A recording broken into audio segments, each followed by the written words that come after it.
Hi everyone, in front of me I've got TCL 40R and let me share with you how to turn off running apps on this device.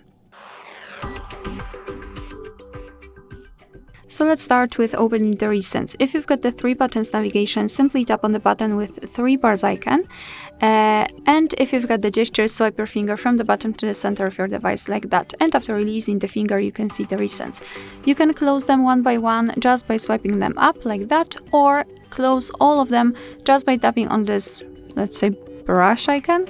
Just tap on it. We will go back to the home page, but we can enter the recents, and here we've got no recent items, which means that we just successfully closed all background apps. Alright, so that will be all. Thank you so much for watching. I hope that this video was helpful, and if it was, please hit the subscribe button and leave the thumbs up.